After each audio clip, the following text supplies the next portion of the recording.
gradually nears. A fleeting encounter, then disappears. How did he leave? Did he fly with his ears? Murphy! He's a magical teleporting dog. It's Murphy! He's a cute and curly golden demigod. Not a mark on him, not a hair left behind. He's better behaved than all humankind. He'll clean up his paw prints for some bacon rind. Before you know it, he's gone. He's so streamlined. Murphy! He's a magical teleporting dog. It's Murphy! He's a cute and curly golden demigod. Traveling the universe through space and time. How do you do it? You're key to this crime. Are you here? Are you there? Are you anywhere or everywhere?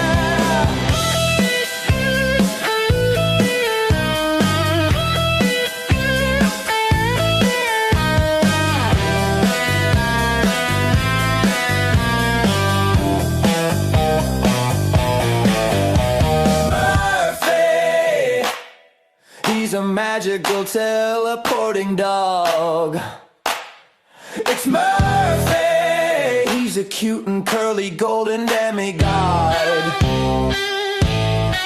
You're such a good dog.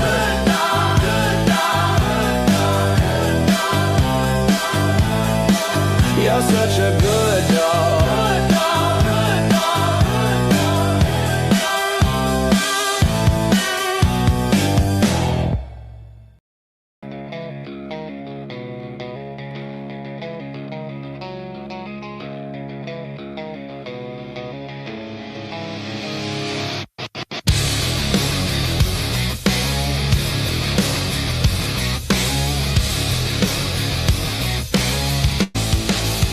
Crimes after dark, close the night out right. Panel at the table in that half-dead light. Miss Robin in the middle, calling every shot, directing and producing till the story runs hot. 1-1 from the city, badge heavy on his chest, towing that law like a wicked chain, spitting facts, no rest. Crimes after dark, we close the night outright, tear through the lies till the wrong sounds like a fight. All of the answers buried so deep out of sight. We watch the threads unravel, we watch the threads ignite.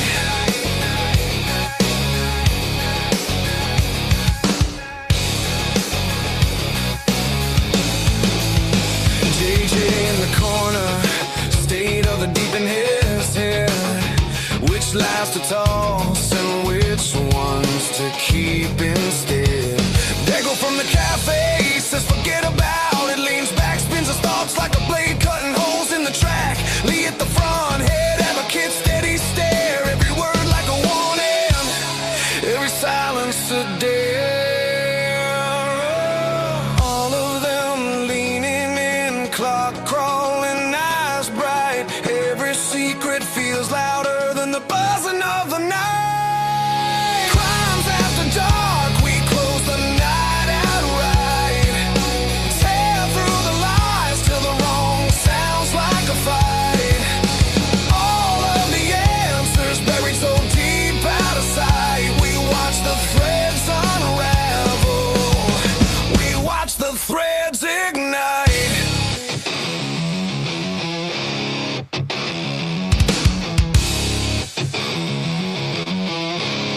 You can bury it in paper, you can lock it in a file, but the truth bleeds through, drip by drip, tile by tile. We're dragging it to daylight, name by name,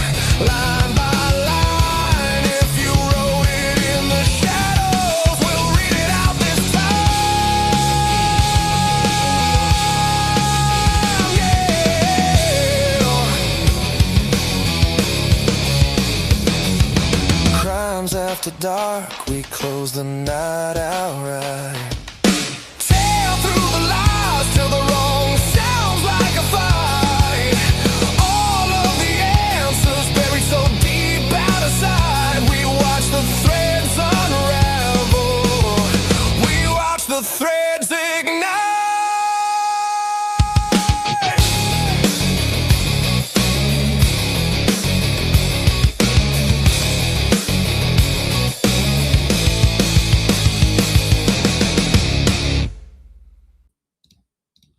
All right, everybody, welcome to another Crimes After Dark. Looks like everything is good to go. We got a full panel backstage. We've got topics to talk about. We've got all kinds of cool stuff queued up. Maybe a few too many people with soundboards. I don't even guarantee what kind of sounds might just randomly pop onto the show tonight. Everybody's got soundboards and they're having fun. It was like crazy backstage. But we'll be all right. Let's see what happens with that.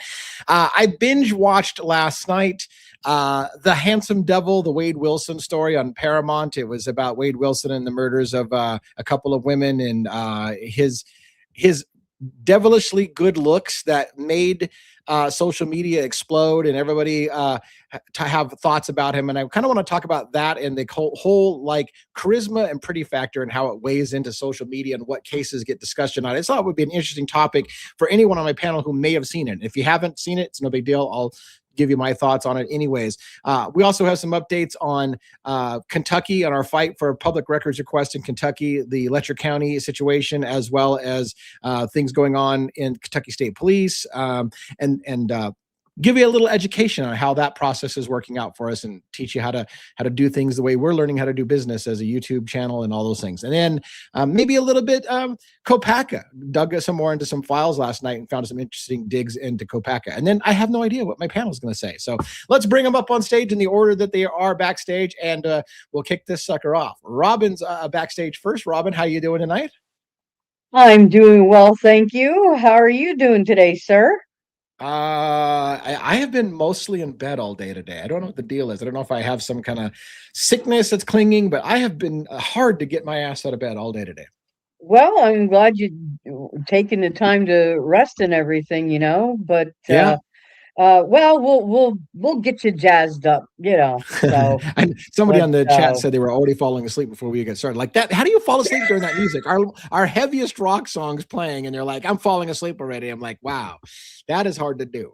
But anyway, so yeah, what's going on? Anything new in your life, or anything you want to talk about for today? No, just we got our Easter decorations up today, so that was the big project there. Yeah, so we like to decorate for all the different seasons and stuff like that. So, but I just want to send a shout out to everyone. Welcome on in.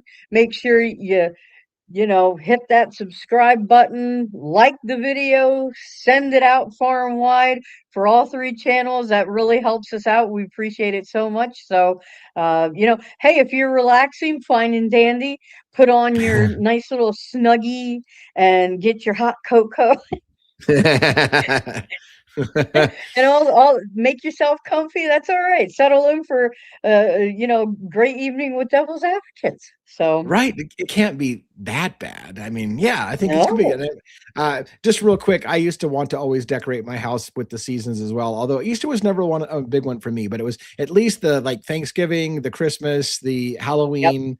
Those are the big ones I wanted to decorate, and I just never got. I mean, we do decorate for a couple of those holidays. Don't decorate for Thanksgiving really, but anyways, we're addicted to gnomes, so we have gnomes for every holiday. Nice. All right, well, let's bring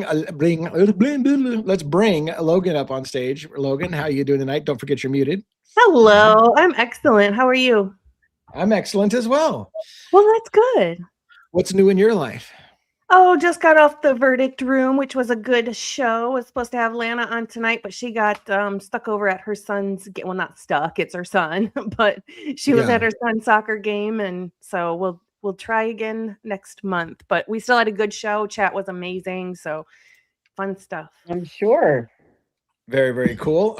Any highlights that you want to share from it, or you just want to get going and get the rest of Grant up here? I do have some just high profile case updates for later that we'll share towards the end of the show. So Yeah, that was kind of fun when you did last time. And quick and dirty. Some of these other things are kind of fun to talk about and see what's out there in the rest of the true crime world. So we can give that a shot again at the end of the evening. So good. Thanks for joining us. Glad that you got. It sounded like you guys are pushing right against the limit, getting out of the verdict room over to here. So yeah. Very cool. Thank you for making it a priority to be over here on time and wrapping that up. I appreciate that very much. And all right, let's bring JJ State of the Deep up. How you doing? What's up, everybody? Hey, DA, Robin, Logan, yo, Dago and 1-1 backstage, denizens, meatballs, believers, mods. Hope everybody's doing well. Good we're living the dream. We're living the dream. So anything new and exciting in your world today? I know it's hard to every single day to come up with something new and exciting. Today was a really beautiful day. Another one. Yesterday was gorgeous here as well. Yeah, here took the motorcycle out. I told you earlier for the first time, but it was really, really windy. Oh yeah. So when I got on the highway, I was getting blown all over the place. So I really just took a quick spin around town just to get the bike out and just got some stuff done at home. No big excitement. Good day though.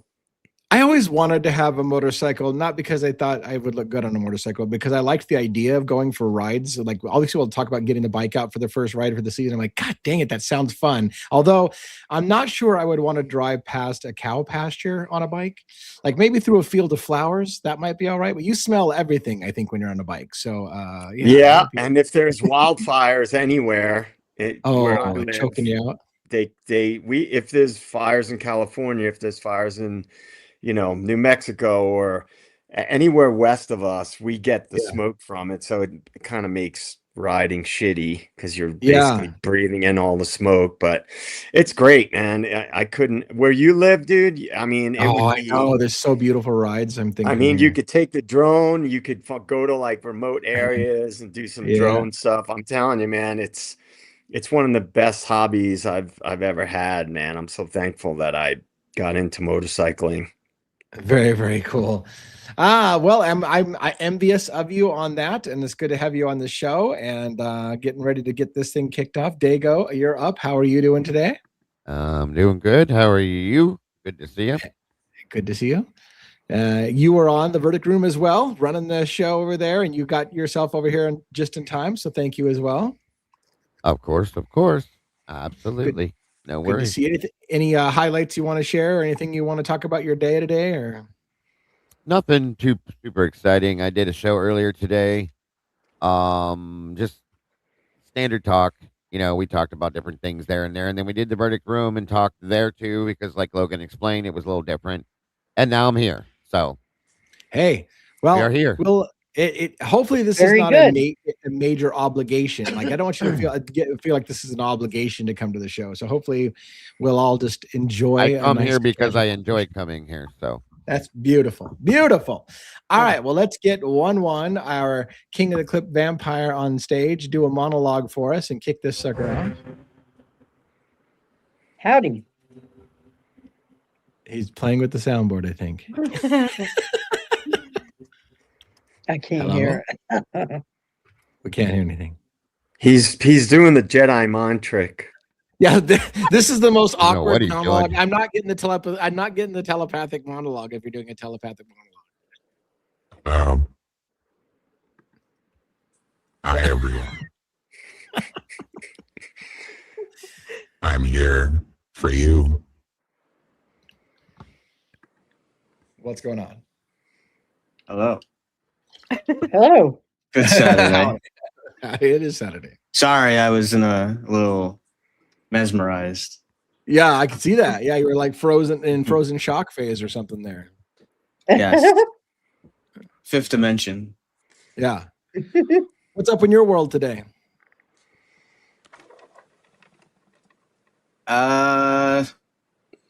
Normal Saturday, shopping, gym, jiu-jitsu, running around. I'll be barbecuing after the show. So it's like I think we hit 65 degrees today. It was sunny. It was nice. I had my favorite cigar outside. It was good. I'm tired of the 20-degree weather. So Yeah. Well, I'm glad that you made it, and I'm glad you got. And if I don't know if we have a little delay, I've noticed you've been a little behind on things that I say, so I don't know if you're just in a really reflective, low-key mode, or whether there's a delay of some kind on there. But either way, and if there is a delay, then we're gonna have an awkward silence after I get done talking until you get going. But go ahead and kick us off with the monologue, and we'll get going. Okay. Should be able to hear. Can you guys hear me fine? Mm-hmm. All right. Is it good to be alive in the den on a Saturday? Always. Yes, it is. Yeah. Yes. Juliana, Yeah, we don't want to. and my beautiful wife. Love you guys. Tonight, we're stepping into something a little quieter, a little more uncomfortable. Not a crime scene, not a timeline, not just evidence, but us. Because tonight we're diving into a topic people think about but don't always say out loud. From courtroom reactions to viral clips to comment sections that move faster than facts, appearance, presence, charisma. They don't just exist in the background, they shape perception quietly, subtly, sometimes decisively. So let's ask it slowly. Do attractive defendants receive more sympathy before a single piece of evidence is understood? Does confidence get mistaken for credibility? And when someone speaks smoothly, looks composed, even charming, are we listening to the fact or responding to the feeling? Because here's where it gets darker. In the age of live streams, TikToks, thumbnails, and true crime turning into content, charisma doesn't just influence juries anymore. It influences audiences. It influences creators, narratives, allegiances.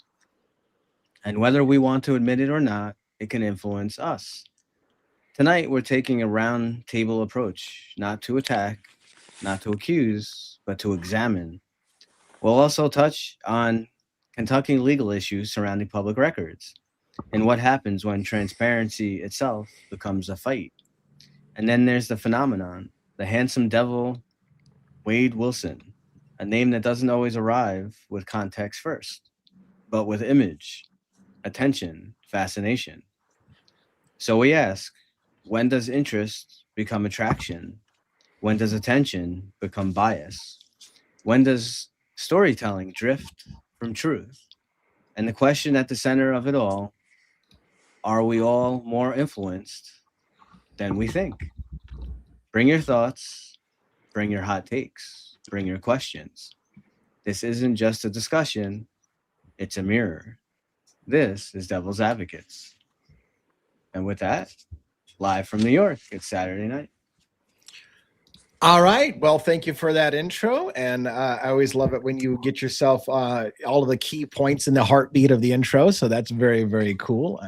Thank you, Vanessa, for sending 5 gifted. We have 5 brand new turtles. Thank you so much. Way to start very the cool. show. Yeah. That is a great way to start the show. It's always a great way. And thank you all for supporting the channels that come on our show and share space with us. We appreciate it very much as a team. Collectively, we really appreciate that. And so, yeah, I wanted to start out just a little conversation. I mean, we probably all have some things we want to talk about, but have any of you watched that Wade Wilson or followed the Wade Wilson story? I don't know if you've watched the documentary, but do you know who Wade Wilson is? Okay. Let me, I'm trying to find I followed all of that. You did? Yeah. Mm-hmm.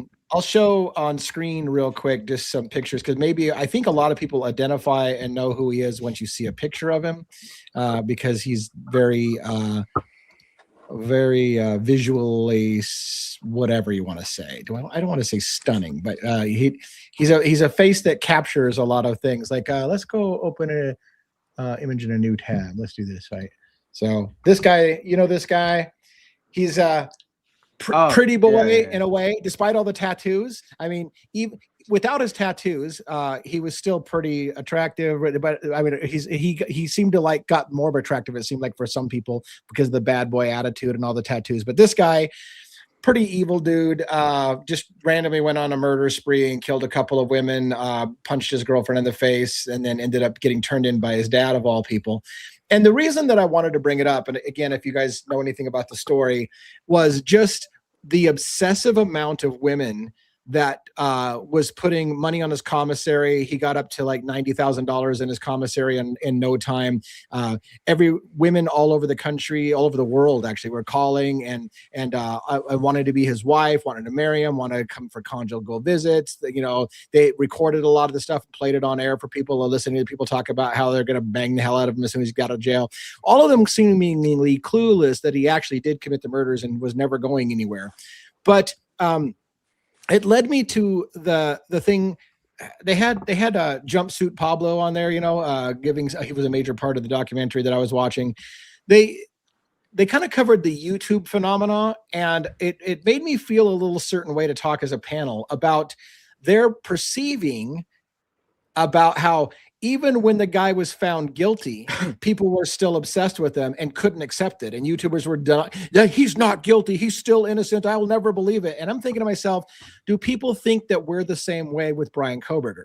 That despite the fact that he got up and said, I'm guilty, we're all sons of bitches saying he's not guilty. But he doesn't have the right, but he doesn't have the look factor that Wade Wilson has. But I just I want to ask you guys as a panel, do you understand the distinction between refusing to believe Wade Wilson is guilty versus Brian Koberger? And do we make that clear to people or not? Yeah, absolutely. Yeah. There's reasons why. The reasons why we do it is because and it's not that we're doing that.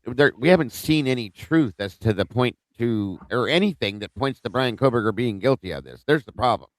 Wade Wilson had all sorts of evidence against him. Huge difference. These are just people that are obsessed with him because I don't even know why, to be honest with you, especially with all the damn tattoos on his face. But that's the big difference. Big difference, two separate, like over two different corners, in my opinion. Yeah. Yeah. And somebody was like, I haven't heard anybody say BK is attractive. That's true. It's not that he's attractive. I guess it was funny because I asked him when we were putting the thumbnail together to put Luigi Mangione. Luigi Mangione is pretty universally accepted as a very attractive male. And Luigi Mangione has gotten the same kind of fanfare that Wade Wilson does. Tons of women who, you know, want to have his children or assistant, that he's the love of their life. When he gets out, they're going to marry him and blah, blah, blah. So it was a better connection with him, but because he hasn't had his trial, that's why I kind of made the connection to BK, because BK was found, well, he accepted a plea deal. And when he did that, like I said, they try to say, even when people heard that he was guilty of the crimes he did, they refused to believe it. And so I think to myself, like, they're going to say the same thing of us, that with BK. Now, I think in Luigi's case, he does have a huge following because of the pretty boy factor. And even Ali Benevento, right, who came on our show as a criminal defense attorney, said, look, if he was an ogre, he wouldn't have this kind of national attention. So the reality is that the pretty factor is playing into why it's national news.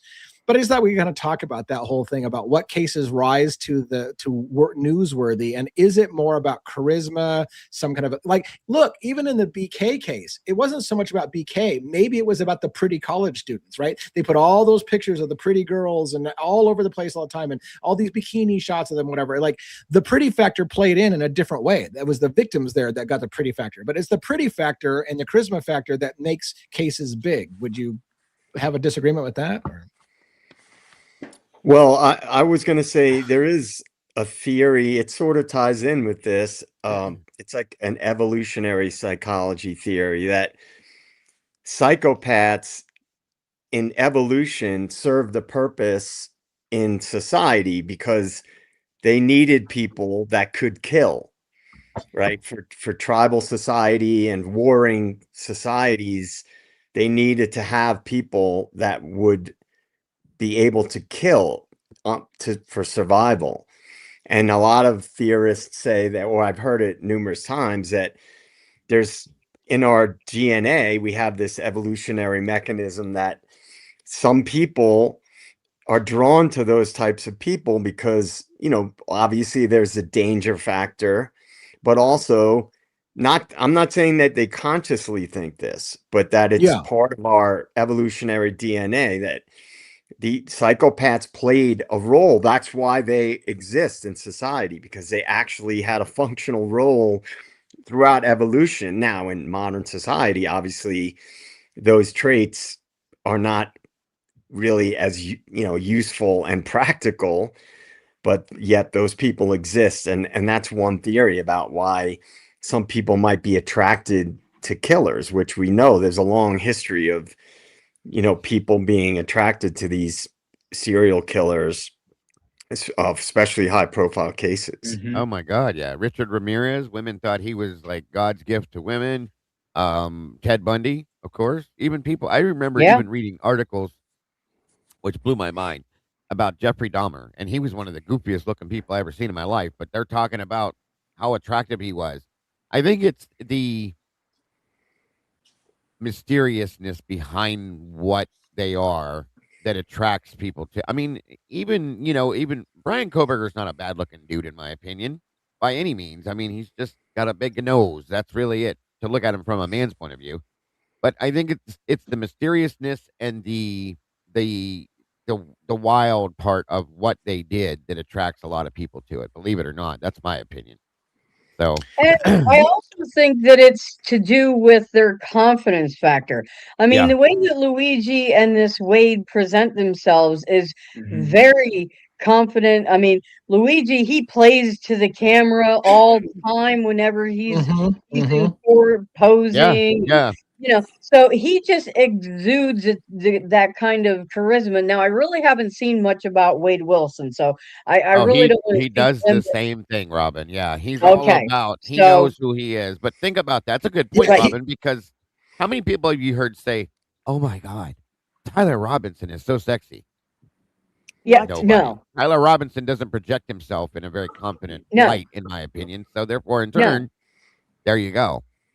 A lot of times it's about. I'm sorry. Go ahead. No, go ahead. I'm just going to say a lot of times it's about because people are, and I will say especially women in a lot of circumstances are attracted to confidence. So you can be a guy who's not maybe what you could call classically handsome, but if you've got charisma, look at Charles Manson. Okay, he was not a great looking man, but he exuded a certain charisma and confidence, and that's what drew women to him. Yeah, so makes sense. Yeah. I hate drawing the connection between Wade Wilson and Luigi because I think they're so different of human beings, but where they are similar is Wade Wilson was like insisting on coming in Gucci suits and fucking alligator shoes, and he would have a swagger, a cock swagger when he walked into the courtroom, and he would wink at girls, and he would play to the audience. And Luigi's similar. Luigi dresses up for fashion. He's very fashion conscious and how he looks on camera, and he does play to the cameras and gives certain looks that I think he knows damn well are sexy for women and stuff like that. And so, but again, completely different kinds of crimes, of crimes, but a similarity in how they present themselves to the public and the perception. But it's not just it's not just the sex appeal of the killer, because like I said, I feel like the victims are the same way. For example, a Gabby Petito, for example, a pretty blonde gets national attention. A lot of people make the comment, if this had been, an African-American little girl, you wouldn't give a shit. But if it was a white, pretty blonde, then all of a sudden everybody in the country wants to talk about it, kind of thing. If you're John Benet Ramsey and you're a little blonde, toddler, you're going to get national attention. If you have a pretty factor as a victim or as the killer. So it's not, I mean, I do agree. There's the attraction to the bad boy kind of thing, but it even goes for the pretty factor on the victims as well. I agree. Something I talked about years ago when I covered the four little African-American girls that died in fire. Oops, sorry. Wow. Got no attention, media attention, national or local, really at all, except for one piece. And then John Bonet was all over the world. Think about it. Right. That's an absolute fact in my opinion. Right. Natalie Holloway. Right. Yeah. Right. And it's not even like, I mean, I would like to say, I want to be careful here. I would like to say it's not a racism thing. It's like, it's not the color of your skin so much. I want to say it's more of a who's pretty and who gets but maybe it is also a race factor as well. Could be a combo. Yeah, it's I don't know. Yeah, I think it is a combo. I agree. It's a combo. There's definitely, I mean, there's no way, it's like glaring in the face. You have looks are matter, the perception definitely. And if you have, so then you take, is a white, pretty blonde going to get more, reach than, than maybe a similar age black female. Yeah. And unfortunately, it's very sad, but the truth is, yes, it shouldn't be, but they do. Yeah, and it was a little disturbing watching, like I said, the Wade Wilson. If you haven't watched it, it was a 3-part series, but it was a decent watch. It was just difficult watching because they focused a lot on people's obsession with his looks and his swagger. And from the very beginning, like there was really no part where he never said he didn't do it. He told his dad he did it. He told the cops he did it. He kind of bragged about it several times. They say he would literally see joy on his face, and he wanted people to feel the thrill that they're killing people. And yet people were like, he's innocent. I don't think he did it at all. I'm going to marry him someday. And I'm like, is that just blind ignorance? Because like, I guess what I'm saying there is it wasn't that they're like, oh, he's such a bad boy, I want him because he's a bad boy, because then you would think they'd be like, yeah, he killed somebody and I think it's sexy. But they were like, no, he's innocent, he didn't do it, and I'm going to marry him someday. Like, which one is it? Like, is it the bad boy you're attracted to, or it's probably a combination of the looks and I mean, listen, I'll be honest with you, before the whole tattoo stuff, the dude was a good looking dude. God made that one perfect, you know what I'm saying, as compared to most of us guys. And I've even seen women say, even with all the ridiculous tattoo shit on his face, he still has that perfect man look to him. But but knowing who he is on the inside, all of that exists onto the outside of him as well. I mean, I can't see how anybody could think that guy's hot with all them tattoos on his face. But hey, I think that's where the confidence thing that Robin was talking about comes from, because women are attracted to, massive and major confidence in men. I've seen it. So all of us, I think all of us have done, whether we have a YouTube channel or not, I think all of us have been interested in true crime for quite a while. Can you search your memory banks? Think of and I'm not saying you're not going to find one. I'm just going to say, try to think of a crime that you followed that had massive appeal that didn't have an attractive victim or killer.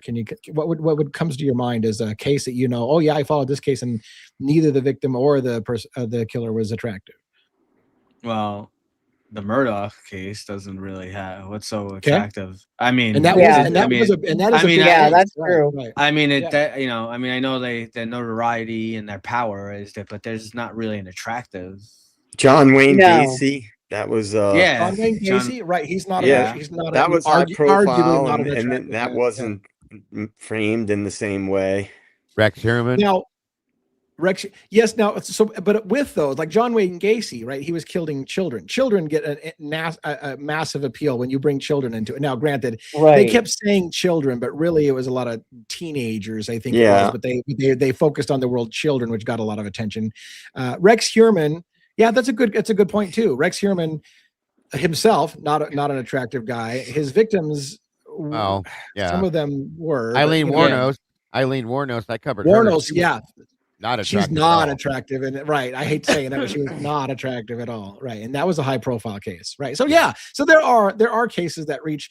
It just is an interesting psychological discussion about. So I guess what I'm saying is that we've come up with a good number of things that didn't require any pretty factor. So it's not that you have to have the pretty factor to be newsworthy, but it seems to be in a lot of cases. But with serial killers tend to draw a lot of attention, right? Yeah. So Idaho 4 is not deemed a serial killer, and some of these other cases, but serial killer cases typically, regardless, they do tend to be high profile. Yeah.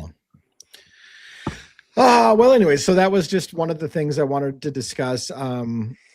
I wanted, unless you guys have further thoughts on that, I was also going to share with you a little bit about a Kentucky fight. I wanted to educate some people on public records requests and how that stuff works. I know, like, several of us have public records request campaigns that we're trying to wage and raise funds for. So I thought this would be an educational moment if you're curious about Kentucky. So I'm going to show you something online here. Let's see. So I was going after, so I've been involved in Kentucky, Letcher County, Kentucky, Whitesburg, Kentucky, for the Mickey Stein shooting, Judge Kevin Mullins in the judges' chambers. And related to that, the Sabrina Atkins versus Ben Fields, the deputy that was abusing women on ankle monitoring system. But as I started to explore that, I started to get into other cases that are mysterious deaths related to odd behavior by law enforcement, such as the Kentucky State Police that were involved in a murder, or they said it was an accident or something like that. A woman that was eaten by dogs. The story out there is that it was not an accident. She was fed to the dogs after she had been hit and basically disabled, and then fed to dogs to kill her off and make it look like an animal attack. And they just ruled it an accident. She died by animals. So I went after the public records in Kentucky. One thing I found is about Kentucky is Kentucky probably makes Idaho look like a choir boy compared to how much they reject people's requests for public records. But we're learning how to fight it. And I want to share this with you guys as a teaching moment, because I like to share with people when I learn something new. So I requested some public records on the death of this Trina Sandlin, who was eaten by dogs, from the Kentucky State Police. They were the primary investigation. And they came back and said, rejected. You don't live in Kentucky. So Kentucky's state says you have to be a resident of Kentucky to get public records. You cannot be, but what they fail to mention is in the little tiny, they give a list of you must be a resident of, you must own a company in, they have all these different things. You have to basically be a Kentucky person to get Kentucky records. The last one is an a legal state law that states if you're acting in the capacity of media, then you can request it if it's in the public's interest, and you don't have to be from Kentucky if you're working for the media, sort of. So after they rejected me the first time and wasted my time, so they're like, nope, you don't live in Kentucky. I had to remind them of the law, the Kentucky law that says media are allowed to get this when they're working in the active public interest, and I'm a YouTube channel. They rejected me again today, stating that we don't recognize YouTube as media. Now, my first thought was, this is a constitutional issue. The United States Constitution does not designate who's allowed to be media and who's not allowed to be media. There's no such thing as state-sponsored media where CNN's allowed to be media, but you're not allowed to, because that would be showing favoritism, and the government then could choose who's media and say who's fake news. I know we have certain people who tell people all the time who's fake news and not fake news, but it's a constitutional issue. So I thought about fighting it that way. But I wanted to show you this letter on the screen. So what they said was, and this is where I learned a lot of states are like Kentucky, where they're outdated. And so what they said is, our law in Kentucky revised statutes or whatever, says that a news gathering organization must be a newspaper or periodical that publishes at least 52 times a year and contains about 25% news and so, or a television station that's licensed with the FCC. And again, these should be constitutional issues. You shouldn't have to be registered with the FCC. You shouldn't have to be a print organization. You shouldn't have to have a magazine. But when I asked AI about some explanation of this, they said, yeah, Kentucky's outdated. All of their laws talk about back when you had print newspapers and print magazines, and they don't recognize, they haven't brought into the digital age the fact that YouTubers are on the internet. And they're like, we don't care. You have to be a print magazine, and you have to be a print magazine in Kentucky, or you have to be a print magazine that's national, that covers news. And so they gave me their appellate organization or argument, saying that the appellate courts have upheld repeatedly that if you don't have a newspaper or whatever, you can't get records. Simply publishing videos, whether you're a YouTuber or on Facebook, does not turn you into an individual newspaper or magazine under our act. So because I can't say I'm a newspaper or a magazine, they're rejecting me. And I was pretty pissed off about this. But here's where the educational moment comes. What I learned was, here's how the game is played. I can become a Kentucky entity performing an LLC inside Kentucky. So like I've got a LLC right now, right? Devil's Advocates Group LLC. So I can create Devil's Advocates Group Kentucky LLC and form a LLC inside Kentucky.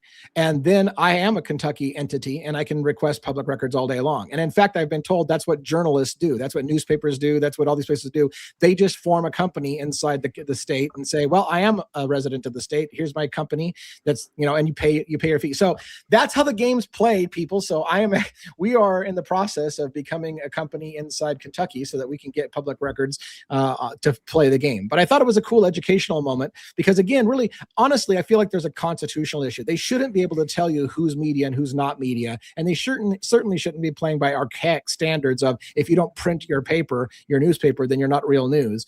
But that's what they're doing, and that's what they're getting away with. So I don't know. So I thought I'd share that with you guys as a conversation, possibly. I don't know if you want to have a conversation about it, but for what it's worth, I wanted to teach people some things.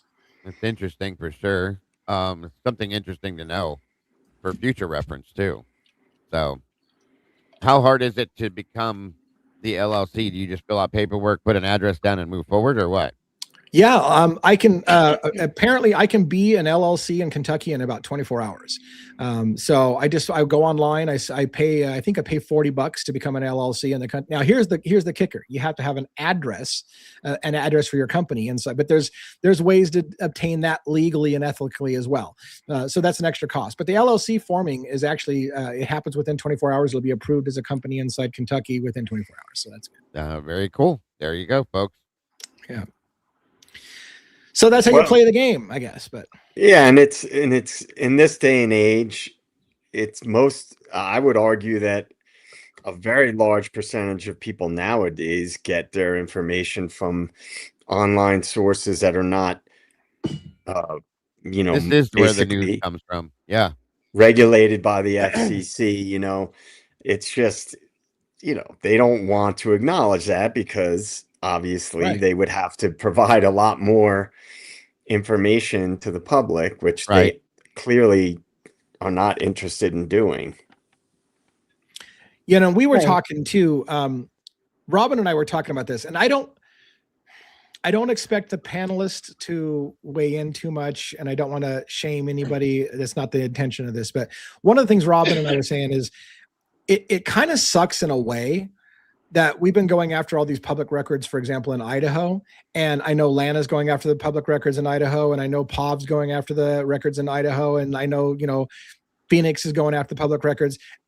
Logan's going after the public records. And the bad part, and Dago's going after the public records. And the problem is, and again, I don't know that we need to have a discussion about it per se, but the problem is none of us are checking with each other what we've already done, so we don't have to double and triple our efforts. Now, on the one hand, I think to myself, well, maybe it's good that 30 people asked for the same thing because it puts pressure on them, and so they might be able to duck it 20 times. Maybe after the 30th time, somebody got the right wording and it comes through. But I wished, in a way, we could better coordinate our efforts and share the information, because once it's been obtained, I'd like to get that information out there. Now, I understand as a YouTube channel and whatever that when you get information, you want to not be scooped by your own stuff. You did all the work, you did the late work, you put in the paper, you fought and you appealed and you got the records, and then you go make it available on a drive, and then 30 people just did 3 hours of recordings about stuff that you haven't even looked at, and you're the one that fought to get it. I get that. I get that pain point, but how do we better coordinate, it seems like, so that we can share this information? I'm working on that in my mind. Well, I think like people like Jules, when she got all the 11/12 audio video stuff, she put it in a Google Drive to where you can go to her channel and pull it. Lana has done the same thing. And I, anything I've gotten, I've shared within my channel in my description. Senior Wardowski shares his stuff. Kim has done the same thing by sharing her stuff, and typically unique. I think Logan shares hers sometime as well when she has info that she puts out there too. So other than that, I think that's pretty much the best way to do it. I don't know if there is a better way, honestly, but that's how I would see it. Yeah, and along that line, the thing is that the more we share and the more we get stuff out there, to me, the better, because maybe something that one person does will spark something else for another person, and they're going to get more information on another piece. It's like every piece we get adds to the total picture. and can further our understanding of what's going on, and maybe, who knows, lead to some sort of a breakthrough. Right. I still think you should contact Thomas Massey. I know. It's on our list. Yeah. Because he is more responsive than I've ever seen anybody in Congress be when people reach out to him, say on X. You know, he seems to be someone that values the Constitution. And someone posted in the chat the First Amendment. If their distinction is a violation of the First Amendment, it can be overruled, right? Yeah. And that is a direction that we all need to go, because there have been very, very persistent attacks on the Constitution, and any state, any local authority can say whatever they want. They can have their statutes and their local laws and things, but if those laws are in violation of the Constitution, they can be challenged. And if you can get a hold of Thomas Massey or his office and say that you believe that this is a violation of the First Amendment, then all it would take is for him to make a few calls if he believed that was happening. And the stuff going on in Kentucky is high profile. Yeah. That might be enough, because there's a lot of talk about him running for president and being generally responsive already. It might be a cause he's willing to support. Yeah, and I agree that's worth doing, and I think we're going to pursue that. The problem is that I feel like it's a little bit of an uphill battle, because the appellate courts in Kentucky have continually upheld Kentucky's argument that they don't have to do it. So it's already been challenged. From what I understand, it's been challenged as a constitutional violation over and over again, and it's been upheld by their appellate courts over and over again as so what. So it's an uphill battle unless you can get the right person who actually has pull to say, hey, you need to stop that bullshit. Thomas Massey. Right. And also, this is an issue that is very significant across all content creators and all independent media. It's a much broader issue. First Amendment violations. Now, Kentucky may not acknowledge anything in the appellate courts, but if it's a wide enough and broad enough issue to be, I know I'm getting grandiose here, but if it were to be, get to the Supreme Court because it is a First Amendment violation, that changes the game. Yeah, right. Yeah, I agree, and that was my first thought was to fight it on a First Amendment violation. Like you can't decide who's media and who's not media. That's a violation of the Constitution, freedom of speech, and stuff like that. But like I said, I was kind of told that's going to be an uphill battle because they've been fighting it in the appellate courts, and it's an ongoing thing.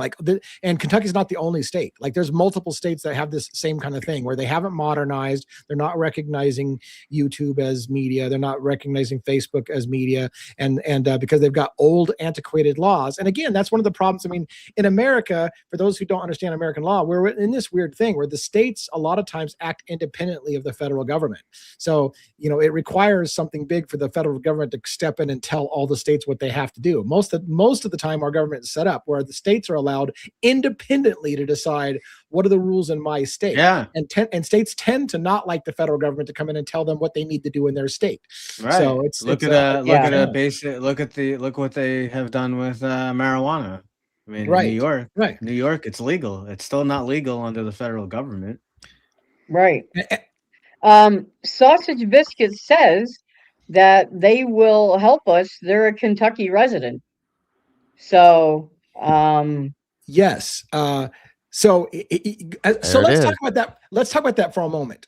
I 100%, that is a legal and ethical way to do it. If you have somebody who lives in Kentucky and is willing to say, I'm a Kentucky resident, we can file on behalf using your address. The one caveat, and I was talking to Robin about this just before the show. Here's the problem we have. I want to follow the story where we think the story needs to go. And I don't want somebody pulling their, well, I'm going to stop providing my address for you to use if you don't cover it this way, or I don't like the way you're going with that story. So we were thinking it might be required for us to just do it our own way so that we don't have somebody controlling what we're saying. Because we were afraid if we use a Kentucky resident, then that Kentucky resident will be like, well, I'm going to stop letting you use me this way because I don't like where you're going with the story. We want to have the freedom to go where the story goes and be, so I don't, and I'm not saying you would do that, Sausage, because we were thinking that's the cheaper route for us. It's the much cheaper route for us to use a Kentucky resident. But then we feel like we're controlled by the Kentucky resident who will only play ball with us as long as the story goes in the direction they want it to go. So now the other thing to that, Sausage Biscuits, is you would have to understand that we may be filing hella shit. So it would depend on how much you are willing to kind of deal with, because if we're filing, document after document, it there could be a big volume there depending on what we're after at the time. Plus, so that is another consideration. And one of the things I might be worried about with doing something like that, especially for sausages, is a harassment thing as well. That's more what I would worry about than anything. Is that person possibly getting harassed, or even threatened at that point if they know that they're doing something like that. That's what I'd be more worried about than anything. Truly, we know what's going on in those areas, and we've run into that. We have ladies in Kentucky who are telling their stories, but they have been afraid to let us use their address because they're afraid the cops will start coming by their house and harassing them and arresting them and threatening them, saying, drop your shit right now. So, I get it why they're afraid, because the whole part of the problem is we're talking about potential corrupt law enforcement. So the last thing they want to do is law enforcement coming around harassing them and pulling them over for everything to intimidate them into stopping working with the YouTube channel. That's they will down there. Yeah, and that's my biggest worry. I'm not even worried about them not wanting to work with it the way we do it, or it's just I'm scared that somebody could get hurt, harassed. That's why we want to absolutely. Yeah, that's my biggest fear. Thanks for the. They can fight even if it's a Kentucky resident. They could turn around and find some other statute, and a way to deny it, because corruption is corruption. I mean, how many things are we seeing in the world in the last 10 years that are pretty blatantly corrupt, but yet who's going to fight it, right? Who has the money and the resources to really push back? Well, people do have the ability to do it, but we don't think we do.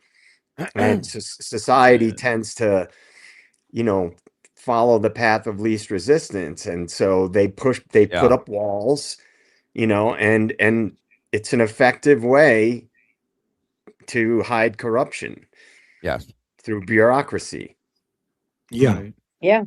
Yep. I absolutely appreciate that, Sausage, and it's something that I'm sure we'll all talk about at some point, separately, if it comes down to that, for sure. Yes. I do want to say for Sausage, I don't know Sausage Biscuit very well, but I will say this. I might want to take you up on the offer because we could start immediately. If we had an address, we could start immediately. And a lot of their stuff they reply to in email, so we could even give them our email address. I would just need to visit. But again, maybe we should have that talk. So I do encourage you to reach out to me if you're willing to help us at contact@devilsadvocates.info.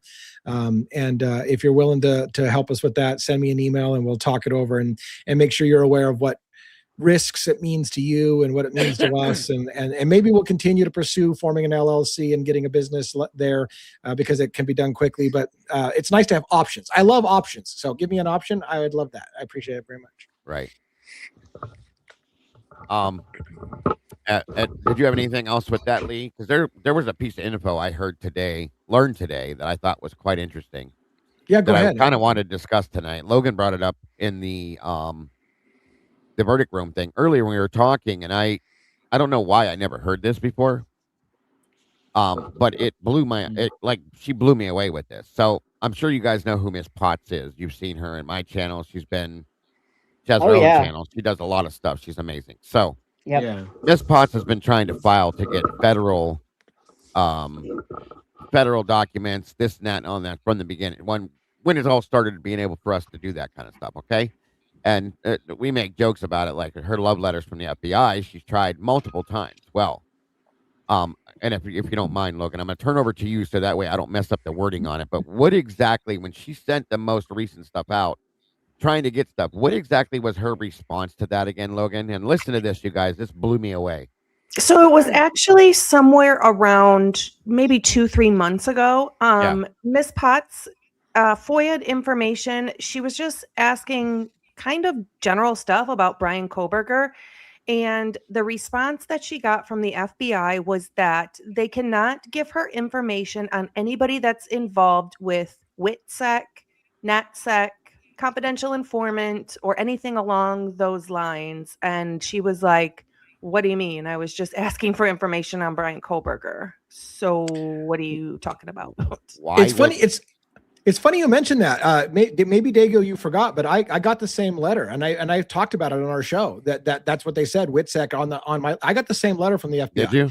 I did. Then. Yep. and they talked, and we had the same reaction. Like, really, are you? Because they even say in the letter very carefully, this does not mean that this falls under this, but some of the reasons why we can reject it is so that's the caveat that on the letter I got. They weren't saying they were rejecting it because Brian Koberger or anyone was in WITSEC. What they said was, we're rejecting this, and of the reasons why we're rejecting it, it could be for any of the following. But they weren't admitting, what they weren't doing is they weren't going to nail down which one it was because they can't. Yeah. Right? So it was cleverly worded. It was like, we're rejecting it because here's some of the reasons we can reject it. One of which is that they're in WITSEC or somebody's in WITSEC and whatever. And then we were like, well, isn't that interesting that you're citing WITSEC as one of the reasons why you can block answering it? But and they even admitted, real quick, let me finish that before I forget. I remember what it was for. I asked them to tell me how they discovered the Elantra, suspect vehicle 1, and how they identified the year of the vehicle, and whether or not they looked into and whether any discussion took place about fog lights on Brian Koberger's car. Their letter response was very interesting. That it said this: yes, we have that information, but no, we won't give it to you because of these possible reasons. Somebody's in WITSEC, somebody's whatever, and we don't have to answer. So they admitted they had it. They had the information I was asking for, but they wouldn't give it to me. But why is it only when people request stuff on Brian Koberger or his stuff? I think that's a weird, like, there could have been a completely different response, okay? They could have just said, we can't do this because of this, this, or that, but that's the response they give. Privacy or something else. That's just an odd response. I'm sorry. It just blows me away. Well, one of the things that I had talked about, I'm sure I talked about it on here a while ago, is that if there were CIs involved in that house, right? Yeah. Then conceivably, especially if they didn't become CIs to get out of trouble, like they were part of that operations that were going on related to trafficking. And if they were working as a CI, then they would, I'm assuming, I don't know this for sure, that they would have to have some type of an extraction plan if they knew that their CIs were in danger. So WITSEC could have been involved, not saying that they were extracted, but they could have had, mechanisms in place in case they needed to do that. Right. Yeah, it was. I got the same reaction. I was like, "What the hell are you listing?" Yeah, WITSEC is a reason why you won't respond. Yeah, it was weird. Even weirder was, yeah, we have the information you're asking for, but no, we're not going to tell you about it. It was super. I was trying to find the letter for you that I could pull it up, my copy of the letter. But again, we talked about this recently. My organizational skills need some work. And so I was going to pull up the actual letter. I showed it on air. I remember showing it and highlighting the sections. They said we had a long discussion about it, but I don't remember how long ago that was. Seems like it was quite a while ago.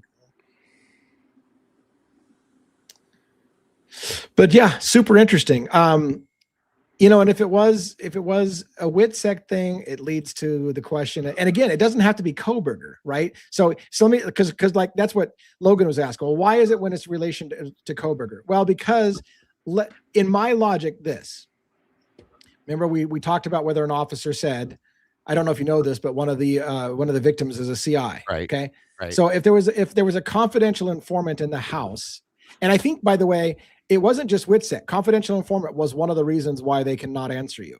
So if that confidential informant who was a victim, I do remember. Okay. Right. Then anything related to the murders, including anything related to the suspect, is going to all fall into, sorry, it involves a confidential informant. And so we can't tell you. So, okay. Yeah, I do remember, and I'm sorry. Multiple conversations had. But here's the thing. It's interesting to me that this keeps happening to multiple people. They keep sending back the same reply. Okay. Yeah. And at this point, we also, again, I think I said this before, there is a national security label on top of this case that's been put out there. Okay. So between the national security labeling, the informant situation we've heard about, the responses people are getting when they're requesting documentation on this, all of that together, throw that into the pot and stir it up. There's something not right. There's definitely something that is a governmental, a deep governmental situation going on, in my opinion. Of course, this is just an opinion. And at this point, I can't step too far back from it and say, well, maybe not, because I can't. And I found something else out today, too, that I was going to delve into that Tomboy threw at me because of some connections she has. Let me throw this at you guys and see what you think, because it's very hard to believe, but knowing where the source was is what gives me more comfort with it. But it made some other things pop up to me in my mind. So if I were to tell you that law enforcement knew who Brian Koberger was by November 15th of 2022, what would you say? I would say because he was working for the feds, and that's why they knew who he was. Yeah. Okay, there's one option, okay?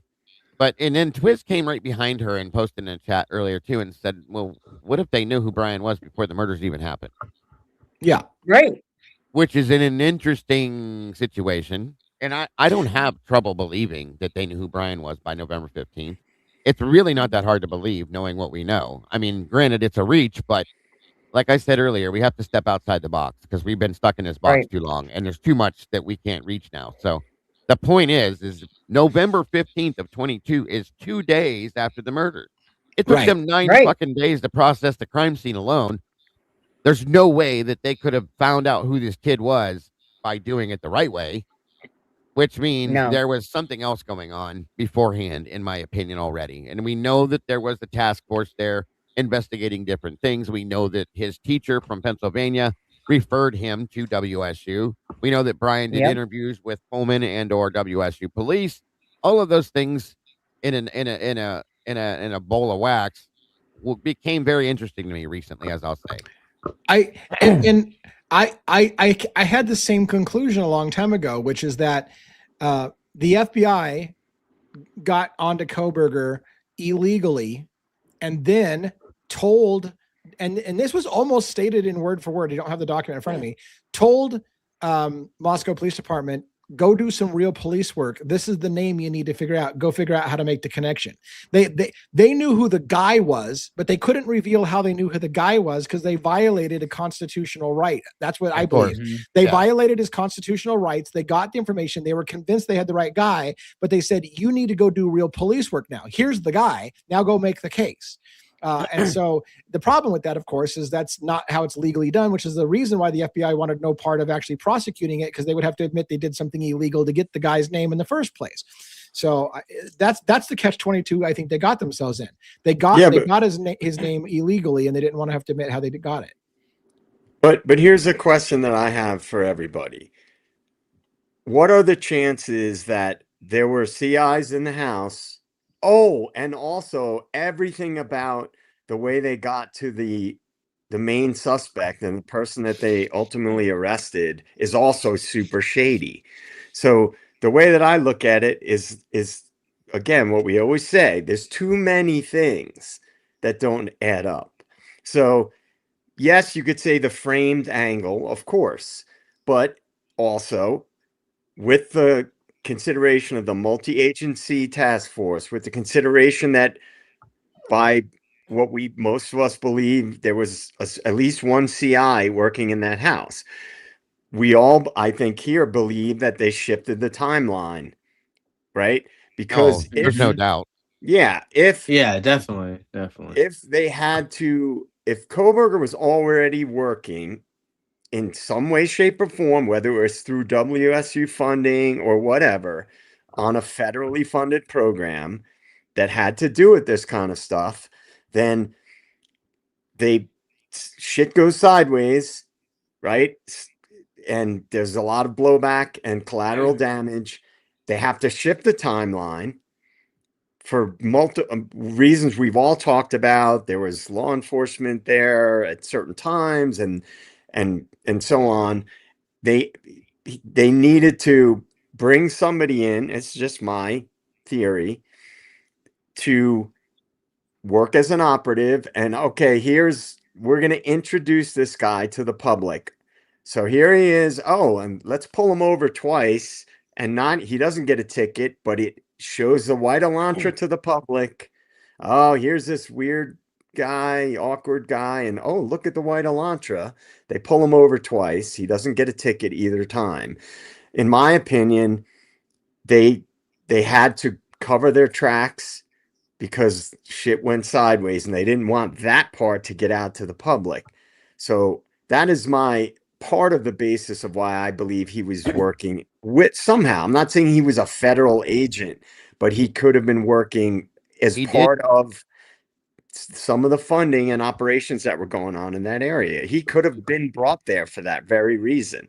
He did go away for a period of time, Joe, that his dad and parents and nobody knew where Brian Koberger was for a period of time, which could have been a training period that he was doing something special for what his skills were. And I even had something to add to that when you were done. I didn't mean to interrupt you. No. I agree with you 100%. It's that is a really suspicious thing in and of itself, like Luigi, right? And so so here's my question to you guys. What do you think the chances are that it's totally unrelated and Koberger really is just weird guy and they decided to frame him, versus he was working with those agencies? He was a PhD candidate in criminology with a education in cloud-based forensics, right? That is the stuff the feds are all in on now. And there's billions of dollars going into that stuff. And so, in my opinion, to go one step further, and then I'll let you guys, tell me what you think. The whole predictive policing and Othram swoops in and they're the heroes. They get this guy's profile from a tiny speck of touch DNA and they're the big heroes. Oh, and by the way, we're going to use Othram in every police force around the country. And oh, by the way, they're trying to shove them down the public's throat now, along with predictive policing and domestic surveillance tactics. So stuff goes squirrely. I don't believe for a second that the whole Othram and the predictive policing stuff was an afterthought. They were probably already implementing that stuff in that area if there was a multi-agency task force there. So I don't know. I just would like to get your take on all that. What I was going to add to that, excuse me. Well, firsthand, real quick Logan for that. Thanks for the new member here, by the way, real quick too. Thank you. Oh yeah, of course. Sorry about that. Logan, Robin, did you guys have anything to add to what he said before I go into what I was going to say? I don't want to step on anybody. Go ahead. No? Yeah, no, okay. Go ahead. So I know, and I've just been thinking about this over the past 24 hours. Okay. And then this kind of put the icing on the cake for me. So we've talked about Brett Kopacka a lot. Okay. Lee's looked into him pretty deep. I know I did years ago, but Lee's really been on it. There's different things, and there's too many coincidences in this case that just don't make sense. And we know that there was that task force on the ground that was combined with the FBI, the DEA, so on and so forth. And who else? Who knows? Homeland Security had an involvement here. We had the Secret Service involved at some point. There's multiple agencies that came into this investigation like that. They just don't appear out of nowhere. And usually it takes quite a period of time to bring these types of people in. There's a national security label on this. And the agencies they brought into this investigation when it happened are odd to me. very high ranking agencies is weird for a murder. I'll just say that. But what if Brent and Brian were working in some aspect, doing something together, okay? And something went sideways with this. And the problem was we can't have anybody talking on this. So unfortunately, Brent was a loose cannon. We know that because of his medical history, things like that. Something went wrong with him, so he was taken out, unfortunately. And Brian, because of who he was, ends up being the person that goes down for this. I mean, I know this is a reach. I know this is out there, but again, like I said, guys, I'm stepping out of the box because nothing inside this box makes any sense. So what if is all I'm saying. It would be very interesting. Department of Homeland Security, Tomboy just said, put a national security tag on the FOIA that Tandy sent in. So there again, it makes you wonder, is all I'm saying. I feel like I think we all thought it goes higher and higher than we all believed it could. Okay. Because of everything we've seen. But truly and honestly, how high does it really go? Who all is possibly involved? And then that is where the why factor comes back in and goes, what the actual hell would make this be what this is at this point, is all I'm saying. Right. I have so many things I want to say. I pinned a comment up real quick. Did you want to comment on that, Logan, or whatever, before I get into this? Because I feel like I'm going to go in a different direction, and I don't want to derail the conversation. I'm stacking up comments, that's all. No, go ahead. Okay. Real quick, somebody had said, I wish somebody would put together how to file a public records request. I absolutely have this on my list to do, and I'm going to fast track this. I want to do a course, a YouTube course that you can step through on how to create public records requests, how with the nuances of how to go to different states, what kind of blowback you're going to get, how to track your FOIA requests. I'm going to do a course like that. I've had a passion to teach people, so I'm going to do that. I'm going to do a course. So thank you for reminding me, and I'll make it a priority to do that course of videos for people that you can watch and walking you through that. Can I just add that I have looked up different ways to do it, and I've done super professional requests that have all the information and and I've been denied for them, and I've sent over requests that are like, hi, can I have XYZ? And I've gotten a response with on prices. So there's not technically, I don't think, a specific way to do it, but it can work either way. Yeah. Well, I'll do my course and I'll share my thoughts on that. I agree with you, and it's not necessarily a formula, but I think I can still teach people a lot, I think, on that. So yeah, absolutely. For those who want to do that. Also, real quick, this comment, Felicia, I just got and checked that mail. If what you showed me, what I see on screen, holy effing piss. If you just sent me what I think you sent me, I'm not going to show it on screen right now because I need to vet it. Wow. But, oh my God. If that's an authentic thing you just sent me, that is insane. So thank you. I don't want to show it to the public. Wow. How close is that to the Poconos? Very close. Williamsport is very close. It's about like an hour and a half, maybe. Yeah, north. Yeah. So very close. What I've got on screen, and again, I don't want to suggest that the person's sending me a fake document on purpose. What I'm saying is I need to vet certain things. For example, what she just sent me was apparently a lease agreement. Brent Kopacka's signature is on it on an address in Pennsylvania. So for all those people who say Brent never lived in Pennsylvania, if I can verify that's Brent's signature and it's on a piece of paper saying he's got a lease and it's got his address in Pennsylvania, I just got the fucking connection I've been asking for a year straight. But again, I need to do double checking, kind of see his signature on other things, make sure it's his signature, all those things, and double check that. But that would be enormous. They could go eat crow. Right. So before I tell everybody to eat a dick or crow, thank you. You've been waiting for that. That's amazing. Thank you. Does anybody have any thoughts on what I just said by any means, or no? Does it sound too much or what?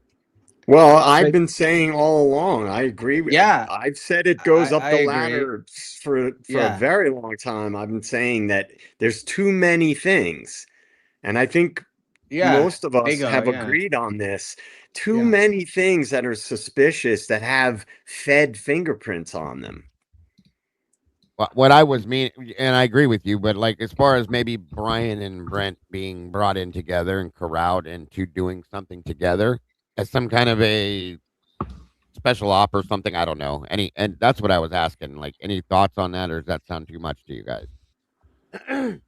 No, I mean, I think it's very possible. I mean, Yeah.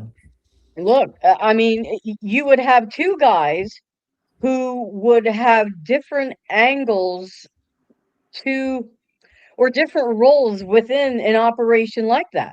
I mean, you've got Brent, who it's not that he was not an intelligent individual, but think of it like the brains and the brawn. Okay, there That's a what I lot of mean. times with operations Yeah. you have people in those different roles. You have someone who is strategy, intellect, Yeah. that kind of thing, knowledge. You have the other person who may be that kind of the physicality part of it. So to me, I don't believe that that's out of the realm of possibility. I mean, right now, like you're saying, Dago, we have to consider more than just if we're going to get anywhere, we may have to look at some stuff that is out of the box, like you're And saying. let me add to that too, Robin, that at some point we had found out that Chief Fry had gone for some training at Quantico.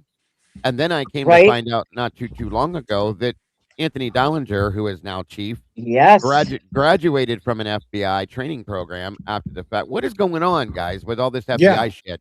Okay, that's my They're question, and furthering all their this career other stuff. off of this shit. Right. They're playing ball. I I mean, mean, obviously. there's a lot of this. Something's going on, is all I'm telling you. Hmm. In my and I don't care what anybody says. You have to look at all these outside things, and I feel it all comes back to one specific point at some point, obviously, too. They're doing something in this area, and they have all these people brought in, and something went wrong. And that's what I believe Yeah. this is. Something went wrong, and that's what this entire cover up is probably about, in my opinion. Yeah. They couldn't let the world see what happened here, and that's just what I think. Something went I wrong, agree. and now here we sit trying to figure out what the hell this is all about. Right. Well, they've been trying to expand the powers of national level law enforcement and intelligence. So, all this predictive policing and a lot of the programs that the government has gotten behind that, for example, everybody's heard of Palantir at this point in time. Well, Palantir was originally a CIA contractor. They were funded by Right. InQtel. InQtel was the funding branch of the CIA. That's who I believe, I'm not positive because there's a lot of information, but Facebook was also funded by InQtel initially, and Palantir was. So all these organizations that have become these massive surveillance related contractors for the government, they started out by being funded by intelligence, and they're trying to expand that. We know this, right? The government is all behind it. So if seeing the FBI get their paws into local law enforcement doesn't surprise me at all. And I've mentioned that Koberger probably recently that I thought it's very possible he could have been working in some sort of an operation in that area, and that's what brought him to the area. And people say, oh, well, he was discharged from the military because of traumatic brain injury and stuff. Well, we've heard he was an IT guy. Well, what does intelligence deal with nowadays? It's all tech related. Right. And Brian Koberger is cloud-based forensics. Put that together, it's the same thing, So, right. yeah. So Right. I mean, DA and I were there. We saw how close together they could have been living, and right behind. And now we didn't really dig into this that much, but we did a little bit on the live stream.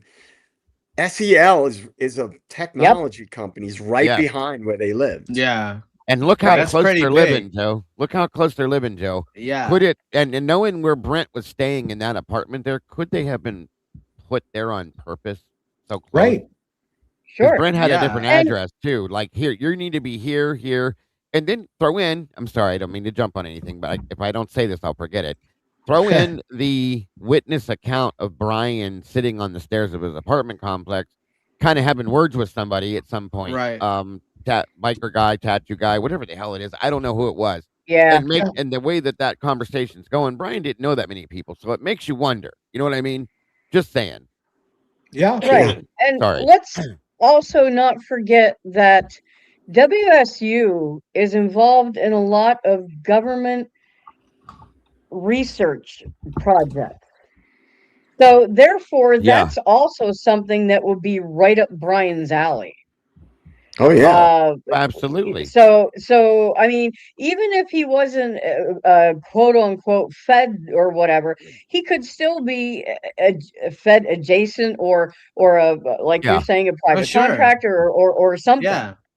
Their criminology department's one of the biggest, one of two of the largest in the entire country, folks. Think about what goes on. Yeah, it's a big one. They use they use a lot of student criminology students to do criminology things. I'll just put it that way. So yeah, WSU is a big criminology area. That's why Koberger came out there. That's why there was government funding sent to WSU. I mean, when we were there, just because he has autism or whatever issues he has, that doesn't mean anything. You know, people are like, oh, he wouldn't be able to, because I've seen people complain and whatever. Oh, he wouldn't be able to pass the FBI academy and whatever. That might be true. Have the wrong idea. About autism. Very many people who are autistic can focus in. It's like a lot of people with ADHD. We kind of sometimes have superpowers and we can focus in and we can see things that maybe other people don't. Autism does not equal lower IQ. Sometimes just the exact opposite. My son is the perfect example. They find their niche. My son is a musical genius. He plays. And mind you, he's only taken lessons in school band to play the saxophone. He plays the piano, both bass and a regular guitar, the drums, the saxophone, the trumpet, the harmonica. He sings like a bird. He can write songs. He all of this stuff. And I never taught him any of that. It just happened. Right. So autism, it makes you open to whatever you find an interest in. You are like a magnet. Yeah. For it, okay. Well, that's my point. That's why the FBI or whatever, like whatever group or whatever they were trying to do, he may have such a specialized skill that it doesn't matter about, oh, he can't pass the FBI academy or this or that. Who cares? He might. That doesn't mean anything. If he has a skill or a talent that they could use for their research or whatever their operation is, you don't think that they're gonna use him? He might not be called. If he scored high on certain tests, exactly. They're going to look at him immediately, like right there. And I would really love to see. Everybody was talking about wanting to see everybody's phone. I want to see Brian's phone. I want to see what's in his phone and who he's and see. Remember how they were saying he was erasing and deleting his stuff in his all of his electronics? Yes. Think about that for a minute. Why would somebody do that? Other than to hide things from other people, if you're not doing it for a vindictive reason, you're doing it because maybe you're supposed to do that. Any transmissions you have between things, once you've used it, not to be funny, but Mission Impossible, burn this after reading type shit. You know what I'm saying? Like, that way nobody knows, nobody can hack into your shit and see what information you have and stuff like that. So, just saying. You're speaking my language, man. Yeah, I know. I can see your ears sticking up. If if that connection is authentic, with Kopacka, I mean, then you have Kopacka. That's going to be huge. Actually living in Pennsylvania. What are the chances that him and BK, both from not far in Pennsylvania, and they both wind up over there? Right. I would be willing to do boots on the ground. I'm only about an hour and a half away from there. Oh, that's right. Wow. That's right. I could probably do something too, because I think I'm about 3 hours max. We can meet up, Dago. We can meet up. Yeah, it's right there. Well, I think not we got that a far couple from other Pennsylvania either. I may have to. No. Guns blazing. Oh man, that'd be awesome. What I've been doing, and I probably need to just freaking not do this. Is I've been desperately trying to go. So I had put in a FOIA and gotten quite a bit of records from Brent Kopacka's military service. So I was looking for any military form that Brent actually signed. So you with his have signature, the comparison. you have a lease, Lee, that is possibly signed by Brent Kopacka in Pennsylvania, and right? Correct. Okay. Correct. And his right. Yeah, it's got the address on it. It's got the lease agreement. It's got the address, and it's got 3 signature, of which one of them is Brent Kopacka. So now we got to find, and it's in the right, else and that it's in the has right time signature, frame right? too. Yeah. Okay. I was just saying you just need to verify it to make sure of it, so on and so forth. Right. I'll be right Yeah, back, yeah, guys. yeah. I'll be right Like back. I said, I don't want to be the jackass on thing that made a big deal out of it and say there's his signature and go like that's not even close to his signature. You know, Right. And here's the problem Right. though. Here's the problem. He had a brain injury. Is his signature the same after a brain injury than it was before this brain injury? Actually, I think so. You know, like Willie. So here you go. And like, anyways, we'll see. Yeah. I mean, we'll find out. It's worth at least looking at, if not at the very least. You know what I mean? Yeah. I mean, it can't hurt because, and like I said, I have no problem doing some boots on the ground stuff. I'm right here. I'm right here. So, for that matter, Willie's in here. He lives there. He knew Brian. He lives in the same area. They went to the same school. So there you go. I know he was sick for a while, but he's in here, and I just seen him pop in the chat. So at some point, maybe I can get him to go drive around and look at this if you feel like it. You know what I mean? So at a minimum, what I want to do is I'd love to have one of you guys drive by the address that I have. There's an address, or I'd like to get an image of the house. And one of the reasons why I want to get an image of the house. Do you guys remember? It seems like it was years ago. Drip Drop from Crime Circus showed a house and said, "This is where Brent lived." I want to see if it's the same house. I'd love to see if it's the same house. Yeah, I do too. But anyways, absolutely. I mean, it like I said, folks, almost 4 years, and I'm sorry to say it like this, but it's time to step outside the box. And and Willie just said, "Let me know." He's always down to see it. He's always down to do something to help, and he's been doing that left and right. So. That's Truth Nation Uncensored that just came in here. Anyway, like I said, he's been sick. Just let him know. That's all we got to do. So real quick, Robin, if you can put our address up there, contact@devilsadvocates.mco. Anybody wants to help out with the Pennsylvania boot on the ground kind of thing. And again, maybe Robin can jump in a car or like anybody, but sure. But I want to do a little vetting. Like I said, before we get, of course, maybe we're putting the cart before the horse because we need to verify. No. But it's interesting. I've never been this close to having that definitive piece. And look, like, wouldn't it feel good? Because like, you know how many times I've been yelled at, like, you're a fucking idiot. That guy was never there. And I'm like, well, I can put his mom there. I don't give a shit. He's not from there. Like, well, his mom's there. I don't care. All right, whatever. This is the only way we're going to get anywhere, folks, is if we all work together. That's right. and unite as one unit. And I said unit twice. Anyway, we're not talking about units here. We're talking about unity. There we go. There you go.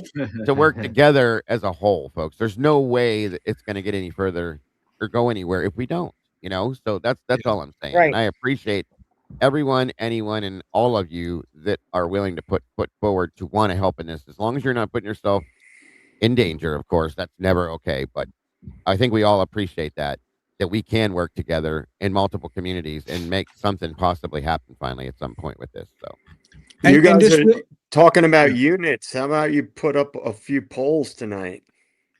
Oh, we haven't done that in a minute. Here we go again. Speaking of polls. Here we go again. Never fail. Uno momento, por favor. I have to step away for a moment. Okay. Oh, you say poll and he's gone. See that? Yeah, he disappeared on us. I don't know. People always seem to like the polls that we would throw up there. I see the chat's going nuts over Mowich. Everyone's talking about Mowich. What's going on, Mowich now? Oh, Nick different Mowich. People are talking about Mowich. Yeah, I mean, look, there's so many different scenarios with this case, and we all know that Pav did numerous deep dives on the Mowich guy, or Mowich, Right. however it's pronounced. I don't know. Well, he thinks that Elantra it was involved, the one that was in the accident. Yeah, The Oregon one. I've always had questions. Listen. Yeah. I don't believe in coincidences in this, and it in has this fog case at all. lights. There's fog lights on that. I don't Yeah. wanna talk about these damn fog lights again. Yeah, and I Any thoughts? remember when that came out. Okay, so I never even brought this up, but when the case first happened and they first introduced the white Elantra that, Yeah. is of interest or whatever, Right. I was seeing so many white Elantras in my area. I Oh, would yeah. never notice. I mean, you Right, see a million right. cars. Like I would never even notice like a car like that, right? Something Never. that's ubiquitous, right?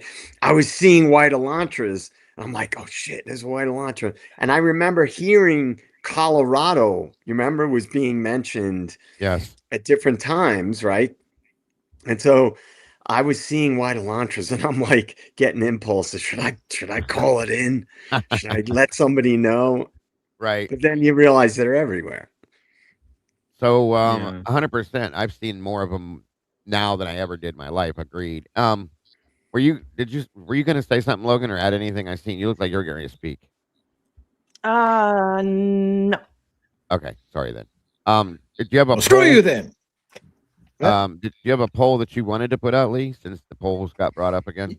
You want to see my poll? Hold on. I don't know. What do you want to put up? Yeah. Could ask about idea. Kopacka. Do people think that Kopacka is connected to I think we've the done that BK? one before. I don't Oh know. no! Let's do this. Let's do this. Let's do this. Okay, I got a poll. Oh God, here we go. I got to get the right place to pull my poll up here. Hold on. So what I'm gonna work on the wording. If you want to get starting drafting before I get there, is so I'm going to tell you. This is not the wording. I'm going to tell you the thing. So we just got a document sent to me that is believed to be a lease between Brent Kopacka and his brother Zach Kopacka in Williamsport, Pennsylvania, and has their signatures on it. So let's ask the audience: do you think it'll end up being a legit document? Yes or no, or no clue, or I don't give a shit. I don't give a shit. So I'm going to start. I love Logan's answers when she does the polls. She throws a little something extra in there.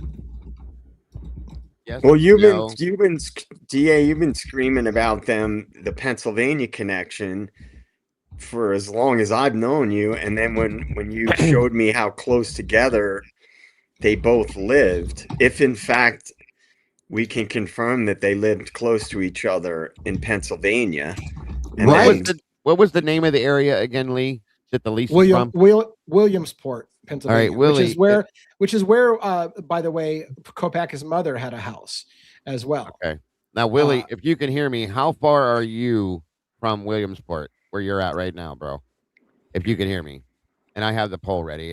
Do you think the lease will be legit? Yes, no, or I could care less. Yeah, and mine says, will the lease agreement prove to be true that Brent Kopacka lived in Pennsylvania? Yes, no, or who cares? Okay. All right. All right. You ready? Yeah, let's go. 1, 2, 3, fire.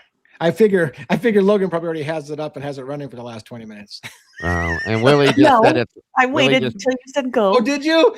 Yeah. You beat me so many times. I'm like, she's not waiting for us. She's already got it up and she'll tell us what the results are. Willie just said it's like an hour and change from him, so it's not bad. Okay. It's also an hour and change from Albertsville, Pennsylvania, where the Kobergers lived. Yeah. Right. Yeah, we're right. That's around where he's at. Is that distance? So. Yeah. All right, I'm running a good solid about 90% yes, it's going to end up being true. No, 7% no, and 4% who cares. So far, I have 69% yes, 6% no, and 25% I could care less. 25% of your people give a shit about Kopacka, huh?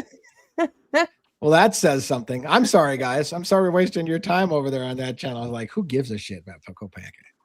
Well, I mean, right now I understand it, but if it were to bring something to the table, that's going to change. Somebody didn't get the poll. Did you give them the poll? Jesus Christ. Maybe. Never mind. I got 18 votes. They don't even want to vote on it. Come on, you guys. I got 90, 96, and I got 97 and 3. So 90% yes, 7% no, 3% who cares. Well, I got okay. That changed now. 75%. What'd you get? Did you yes. did you even tell us, Logan, how your audience feels? Did you already say? She's waiting because she added one of her special answers to it. I promise you. Oh God. We have 27 votes right now. I have 21. Okay. I got 32, so we're all pretty close to the same. We're getting there. You gonna wait till the poll gets bigger? Just. I think mine's pretty much done. It's not moving. All right, same here. I'm not gonna say anything. I think mine's kind of stagnated out. All right. All right, I'm gonna end my poll. Yeah. I'm putting my poll away and waiting for the answer. I ended at 87 yes, 8 no, or sorry, no, 87 yes, 8% who cares, and 5% no. And I have So 77% yes, 5% no, and 18% I could care less. And okay, let's hear it, Logie. I have 77% yes, 19% no, and 4% I was sleeping. I told you. I told you. Yeah, of course. Well, look, I mean, here's the great thing about it. If it ever does, maybe people will shift a little bit away from that. I don't give a shit if it ends up being true. And that's what I think will happen. Significance is. But again, I feel like I'm way putting the cart before the horse because we don't know how accurate it is. But it's maybe I should have. Cynthia's right. You got to always wait till the poll is bigger. You got to be worth it. Good stuff, Cynthia. We love you guys. You guys are amazing. Well, that was fun. That was a lot of fun. I'm kind of surprised. I mean, a little bit surprised at how many people don't really care about the answer, but that you can't please everybody all the time. So it is what it is. And look, we don't talk about it all the time either. So maybe people don't even know who the hell we're talking about. Apache asked, and I thought you did, Lee. Did you get your military info on Brett, yes. or no? You did. Okay, yes, I got a lot of information on Brent. I got all of his training packages, what training courses he went through, and all kinds of stuff, and years of service and stuff like that. I had asked for it as well from Brett Payne because they both served in 82nd Airborne and they both served in the same combat team. But I got more pushback on Brett Payne because he's still alive. So I got what I got was records from because he was a deceased soldier, Brent Lee Kopacka. I got his stuff quickly, but the other one was like, well, he's still a active living soldier, and you need to have his social security number. And I don't know his fucking social security number. So if maybe I had a you social need to security look number, into. Maybe for Payne, you need to look into who carried Payne around in the backpack on his back. Maybe that'll give you more answers. I was wondering. Oh my! You are brutal with that. Just a little guy. For those who are on the panel, I do invite you to stay a few minutes as usual. Afterwards, I'll show you the document we received so you guys can put your eyeballs on it and tell me whether you think what your sniff test is on it. So.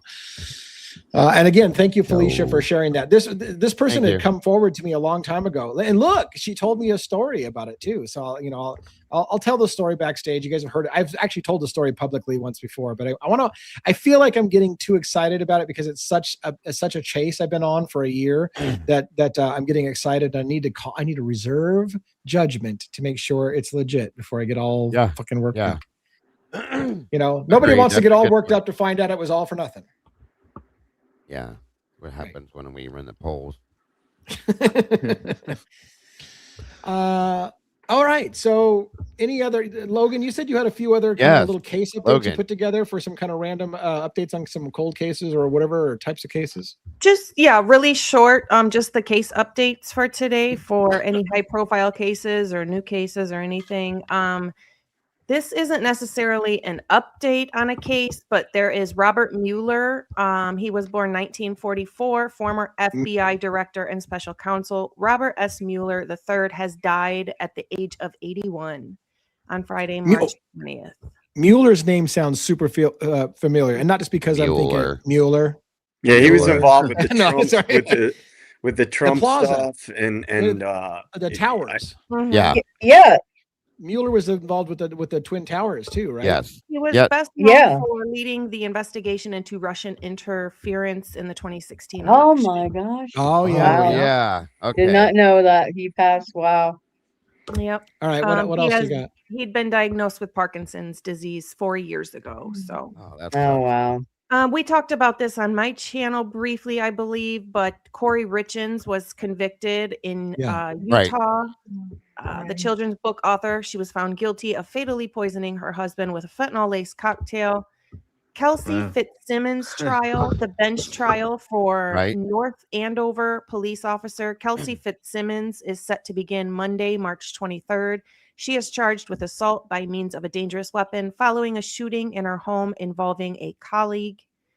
Then we have Little Dirk. His murder for hire trial was recently moved to August 25th of 2026. That'll be something I'm interested in personally.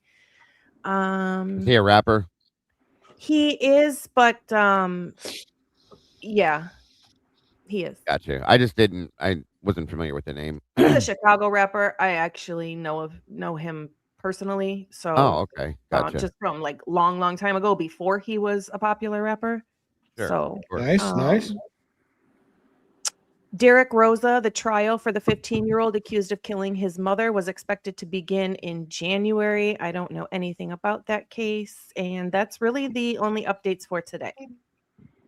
Cool. Anything new with Nancy Guthrie at all? Anybody before we shut down?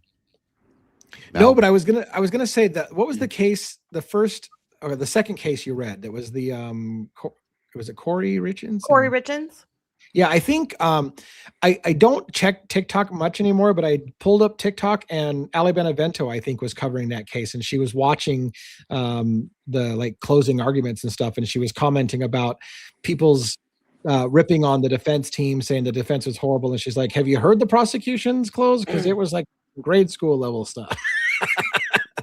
I think that was her that she was saying that. I thought it was interesting. I haven't had a chance to watch the trial yet, but I was very interested in that case. Oh, that's another one too. Stacey Wondra, for those of you that might be following that with the Michael Vaughn case, that starts April 15th. I heard that case was something I should get into. That's an Idaho case, right? Yeah, that was pretty bad. I've covered that way back when Michael Vaughn first went missing. Horrible situation, but Stacey is him and his wife and all they're pukes. They're just pukes. So that hopefully that trial doesn't take long and they put him away quick. So all right. Thank you. Yeah, thank you for that. I like that little addition. I like that it's quick and dirty. I always like quick and dirty. It's pretty good. I like that. So I appreciate that. Oh, you're muted still. You're still muted. Quick and dirty case updates. Dun, dun, dun. All right, let's go around the horn. Let's go Dago, JJ, Logan, 1-1, Robin, and then I'll close. So Dago, you get the first. So remember last time I completely dicked you over and didn't even allow you to do a close until you're like, hey, you can let me talk. So now you get first shot. I'm getting used to it. All right, guys. Thank you guys so much for joining us again tonight. It's always a great conversation. This turned out to be a pretty it always does. A pretty interesting conversation because you guys are pretty interesting peeps. And I appreciate Miss Logan, 1-1, Robin, JJ, Lee, all you guys. We have the full deal tonight, guys. I love it. All having me here to join you. It's an honor, as always, to have these amazing conversations. Nothing but love to all of you. All of the moderators, you guys are amazing. Every single one of you is very important to each of these channels. We appreciate you so very much. Thank you to my production manager, Mikey, my videographer, Molly, as always, and I have to say it again, my amazing moderators. I wouldn't exist without you. Thank God you guys are here. I love you guys to death. Guys, great conversation. Great stuff, period. Nothing but love for you guys. Again, don't forget to love yourselves, love each other, please, and don't change nothing, because as I always say, because it's absolutely the facts, you are all the beautiful people, and I will see you guys very soon. All righty. Thank you so much for that great close. JJ, what do you have for closing thoughts? All right. Thank you, advocates. Thank you to the denizens, the meatballs, the believers, and the mods. And Essie, I hope you're healing up after surgery. Yeah, these kind of conversations, I like when we zoom out and look at the bigger picture stuff, because I think you can get mired in the details in a lot of cases. And I tend to believe when operations are involved, a lot of details are there to distract people. And that's a pretty standard, in my opinion, based on what I know, a standard procedure in operations. You have to distract away from the bigger picture. So I like when we zoom out and talk about this stuff. And so yeah, I enjoyed it. I thought it was an interesting conversation, and I look forward to finding more info about this lease, if it's legit or not, because that's another big thread to pull. So I'm sure we'll dive into that more in the near future. Yes. Very, very cool. All right. And Logan, what are your final and Bronx's thoughts for the evening? He's got to go out so bad. Sorry. Thank you, Moto, so much. Moto sent a super chat. He said Robert Mueller was the special investigator for Russiagate. When he was called to testify to Congress, we found out he had no answers and was barely able to speak, similar to Biden. Thank you for that so much, Moto. You are always so supportive, and we appreciate you so very much in this community. Thank you also to Vanessa for gifting 5 memberships. We have 5 new turtles tonight, so we appreciate you very much.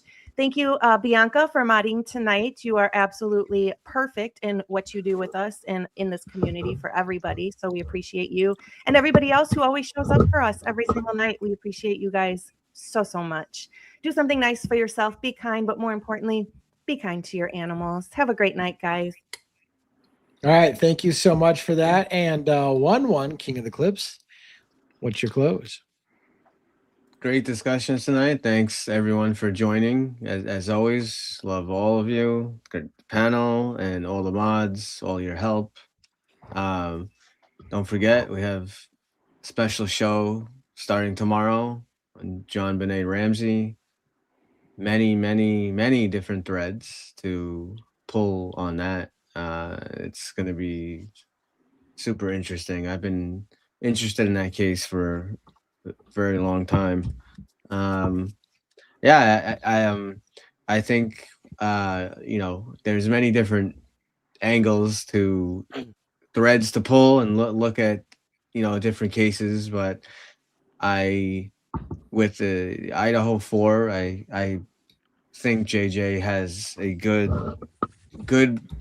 point, good side looking at the big, the bigger picture with this. It definitely seems that something else is going on, and it definitely would be someone like a Koberger that would be recruited for an operation, being that of the field and what he was interested in. So good stuff. And as he said, sometimes they try to confuse you with the minor details, or to distract you with a bunch of nonsense, and there's other things to look at, and you miss it because sometimes you're paying attention to other stuff. But obviously with any case, any forensics, any specialists, there's all different ways to start a case, and interviews and look at different things. But the timeline, there's no case that everything is always gonna come out perfect exactly like what you think. But timeline is a pretty big deal. So hopefully down some way or other, maybe with a whistleblower or to that effect, we will actually get an authentic kind of timeline that will help a lot. So I'll leave you with a movie quote. This one is a newer movie, so it should so think in the past like 10 years or so. Look, talent comes everywhere. Everybody's talented. Fucking everyone in this bar is talented at one thing or another. But having something to say and a way to say it is so that people listen to it. That's a whole other bag. And unless you get out and you try to do it, you'll never know. That's just the truth. And there's one reason we're supposed to be here is to say something so people want to hear. Don't you understand what I'm trying to tell you? Yeah, I do. I don't like it, but I understand it. Oh, I think you like it a little bit. No idea. I got nothing. I got nothing. Tomboy said A Star Is Born. Yeah. So did Bianca. It's A Star Is Born? That's not actually a new movie. It's a remake. I was gonna say it's a new movie. I knew her. Yeah, very old movie. Yeah. Right. So it's with Bradley Cooper and Gaga. Yeah. Yep. And then which the was very original had good. Barbara Streisand and Chris Christopherson, didn't it? Right. Yeah. Both of them were great movies. Really. Yeah. I saw the original. I never saw the remake. It's good. The remake's worth watching. It's good. It's good. All right, Robin, what do you got for? Thank you, one for the movie trivia. You stumped us with the newer thing. Apparently, we suck. If it's not decades old, we have no chance. So short-term memory is suck. Our long-term memory is okay. But go ahead. 1-1. What is your sign? My sign? Yes. Inquiring minds want to know. Ace of base. I'm an Aries. Actually, my birthday is coming up very shortly. Nice. All right. Okay. All right. What do you got for close? Well, thank you so much for coming out, everyone. Like I always say, we appreciate you if you're here live, and we love you if you're on the replay crew. The support either way is much appreciated, as are, liking the video, subscribing to the channel. Your memberships are very appreciated. Thanks to whoever, donated super chats and everything else tonight. Your generosity is very, very appreciated. And so we're excited about tomorrow night, going over the John Benet Ramsey case. That's going to be fascinating. And the angle that I'm very interested in myself is with Othram supposedly getting involved in that case as well. It may be a good time to bone up on that case if it's been a minute since you've watched anything or gone over anything concerning it. So come along with us as we go through the case. We'd love to have you.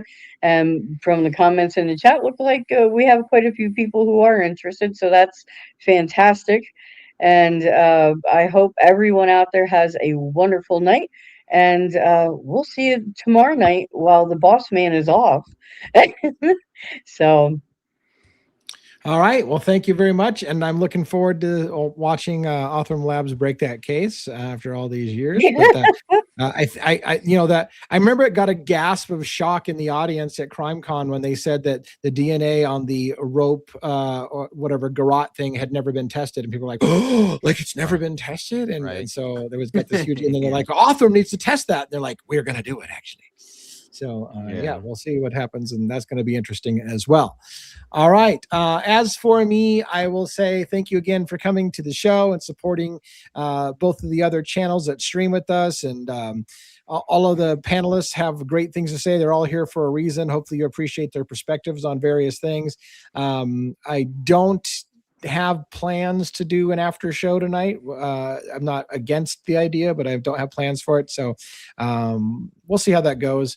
So if you're members only, you might see something fire up. You might not. Depends on my mood and how that plays out. But anyways, thank you for coming. And I appreciate the panels going along with the discussion on the Wade Wilson story, and the pretty factor, the how to do a document request. I'm looking forward to putting together some class for those who want to learn some things on that, of what we've learned in the process of the last year doing our own records, things, the things that we've learned, the do's and the don'ts and all that kind of stuff like that. And then thanks for the surprise document that may change a lot of things. We'll see. We're going to do a little digging and verify the receipts on that. But if it is what it looks like, then that would be enormous, and we couldn't thank you enough for that spontaneous moment. That's the moment I've been waiting for with this channel, is the point where people start giving us information that they've been sitting, because that's how it works. Like, you funnel it to us and we'll get it out there, but it has to be good, and we don't want to make the mistake of putting something out there that has a major flaw that nobody caught. So thank you all, and we'll catch you again. You guys will do tomorrow night with the team. You guys moved the time up on Sunday, right, to 5 o'clock Pacific, just Correct. like the regular show? Yep. Okay. So Yep. 5 Keep p.m. it all Pacific Standard consistent. Time. And I will be back on Monday, but don't forget tomorrow's show with John Benet Ramsey. I'm kind of super interested to see how that pans out. I bet you it has appeal even to this day. So that's it, folks.